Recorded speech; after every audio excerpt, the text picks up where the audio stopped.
यह पंच तत्व किस प्रकार काम करते हैं? पृथ्वी का तत्व ज्यादा हो, जल का तत्व ज्यादा हो या अग्नि का तत्व ज्यादा हो, इस प्रमाण हमारे शरीर पर परिणाम वैसे ही आते हैं। वायु तत्व का प्रमाण ज्यादा हो, आकाश तत्व का हो, वैसा ही परिणाम आएगा। इसीलिए हम जो जीते हैं एक श्वास के साथ जीवन पद्धति, और श्वास लेने का जो तरीका है,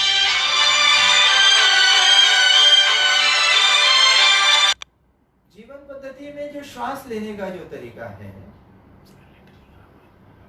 वो हम कैसे लेते हैं? हमारा जो नर्व सिस्टम है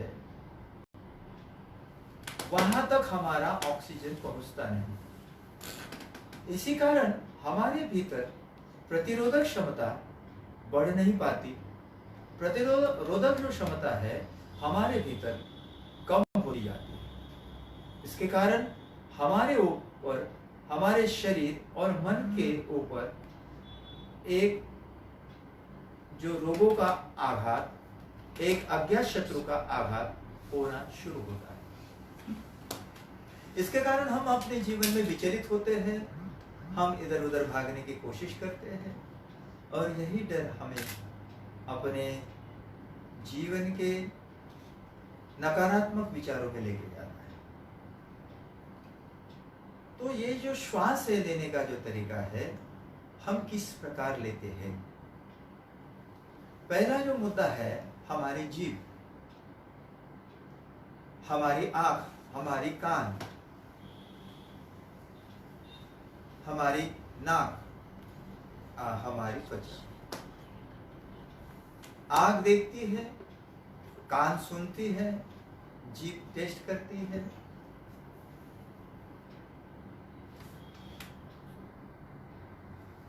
आंख जो देखने वाली है, कान सुनने वाली है, नाक सूंघने वाली है, त्वचा स्वाद करने वाली है, और जो त्वचा जो हमारी जो है वो स्पर्श करती है, और जीभ हमारी स्वाद लेती है।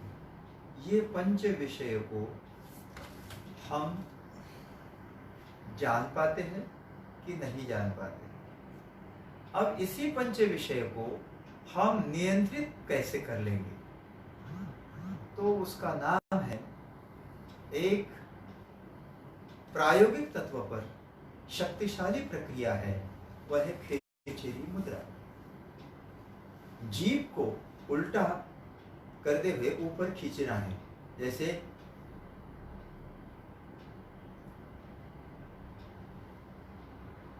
इसी प्रकार खेचरी मुद्रा लग जाएगी। खेचरी मुद्रा लगा के पहले स्तर पर हमारी प्रैक्टिस बनी नहीं रहती है, इसी कारण हमें विचलित लगता है, लेकिन ये पंच ज्ञानेंद्रिया नियंत्रित होती है। इसके कारण हमारा मन थोड़ा धीरे धीरे अंतर की ओर आने की कोशिश करता है। दूसरा स्तर है वह है श्वास, जो हम सहजता से जीवन में लेते हैं, इसके कारण हम जीते हैं।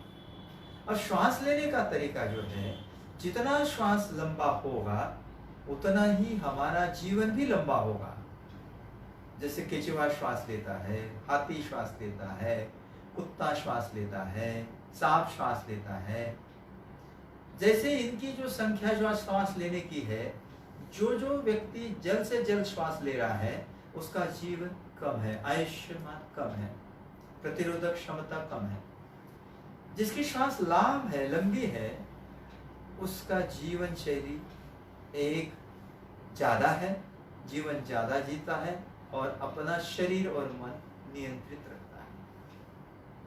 उसको कैसे कि जैसे हमारा जो श्वास है जितनी लंबी होगी उतनी ऑक्सीजन की मात्रा जो है वो हमारे पेशी तक पहुंच जाएगी, हमारे लंग्स तक पहुंच जाएगी, और ऑक्सीजन की मात्रा लंग्स तक पहुंचेगी, हमारे पेशी तक पहुंचेगी, तब हमारा जीवन भी प्रतिरोधक क्षमता को बढ़ाएगा।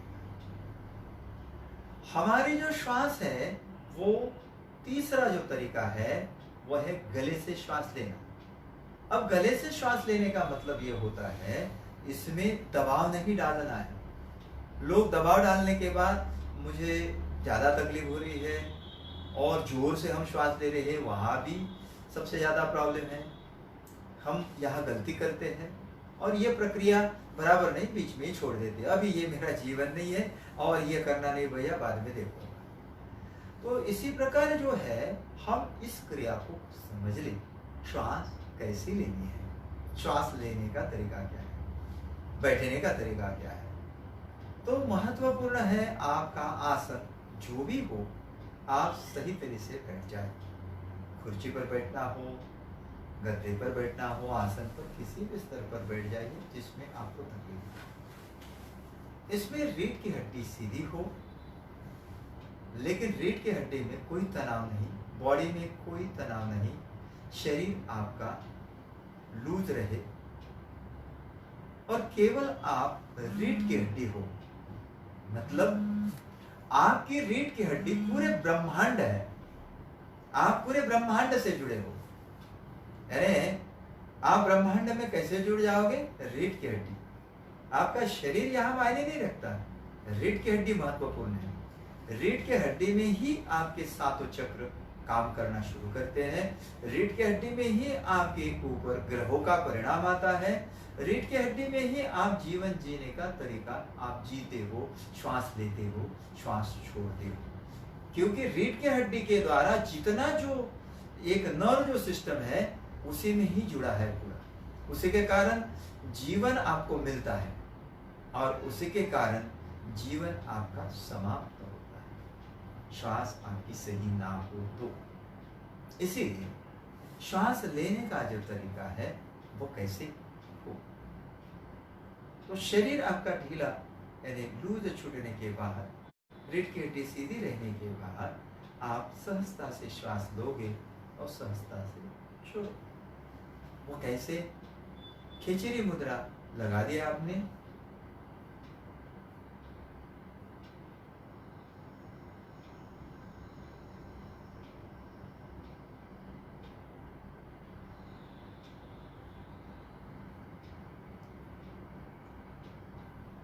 ये जो है श्वास आपने भीतर ली है, श्वास आपने बाहर छोड़ी, लेकिन गले से, यहाँ कोई दबाव नहीं गले को, सहजता से आवाज, सहजता से, लेकिन बड़ी नहीं, आपको जो सुनाई पड़ती है उतनी आवाज होती है। लोग क्या करते हैं, सबसे ज्यादा आवाज सुनाई पड़े इसलिए यहाँ गले पर दबाव डालते हैं और जोर से लेते हैं।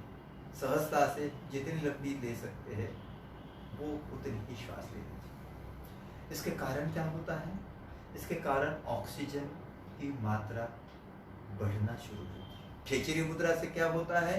वोकल कॉर्ड के द्वारा आपको ऑक्सीजन लंग्स तक पहुंचता है। जितना लंबा श्वास होगा उतनी श्वास ऑक्सीजन की मात्रा में आपके भीतर जाएगी और लंग्स जो कैपेसिटी है वो आपकी बढ़ेगी। अज्ञात शत्रु जो है हमारे लंग्स पर सबसे ज्यादा अटैक करता है। हमारी जो श्वास की जो प्रक्रिया है उधर जो है मस्तिष्क में ऑक्सीजन की मात्रा पहुंचती है। हमारी जो श्वास है फेफड़े तक हमारी पहुंचती है, लेकिन हमारी जो ऑक्सीजन की मात्रा लंग्स तक ना पहुंचने के कारण अज्ञात शत्रु हमारे ऊपर हावी होता है। इसके कारण सारा विश्व इस अज्ञात शत्रु के कारण भयभीत, सारा विश्व इस नकारात्मक विचार से डर के मारे जी रहा है, भयभीत हो रहा है और इसके कारण हमें उपाय नहीं मिल रहा है। यह उपाय है जो ऋषियों ने पहले से ही खोजा है, जो ऋषियों की खोज पद्धति पहले ही है। इस श्वास की प्रक्रिया का उल्लेख परंपरागत जो गुरु और शिष्य परंपरागत है, इसमें शास्त्र का उल्लेख जो है ये श्वास लेने की और छोड़ने की प्रक्रिया नहीं है, क्योंकि ये प्रैक्टिकल गुरु और शिष्य परंपरा में सानिध्य में सिखाया जाता है। इसीलिए श्वास लेने का और छोड़ने का तरीका दीर्घ हो। इसमें जो पहला जो है महत्वपूर्ण, यहाँ से हमारा सहस्त्रार जो तालु का हिस्सा है, यहाँ हमारा हाइपोथैलेमस जो हमारे बॉडी को पूरा कंट्रोल करता है, पूरे बॉडी को नियंत्रित करता है। उसके जो नीचे जो आती है पिट्यूटरी और पिनियल ग्लैंड जो हमारे हार्मोन्स को बैलेंस करती है, और हमारे जो थर्ड आई जो है जो पिनियल ग्लैंड सही करती है, दिखने का एक तरीका शुरू होता है। यहाँ जो महत्वपूर्ण जो है, अब जो नियंत्रित होता है, जो श्वास लेने का जो तरीका, छोड़ने का तरीका, वो है थायराइड ग्लैंड। इस थायराइड ग्लैंड के कारण हमारा सारा बॉडी का नियंत्रण हमारे हाथ में आता है, क्योंकि श्वास हम गले से ले रहे हैं और गले से छोड़ रहे हैं। ये प्राणायाम हम दूसरे प्राणायाम से हम कंपैरिजन करने की कोशिश नहीं करेंगे, क्योंकि पृथ्वी की आवाज, श्वास की आवाज, ये श्वास की आवाज समन्वय साधती है। इतना ध्यान रखिए। नासा की कि पृथ्वी की पृथ्वी गोल घूमने के बाद आवाज कैसी आती है, उसी प्रकार आपकी श्वास लेना और छोड़ना, इसकी आवाज कैसी आती है। तो कैसे?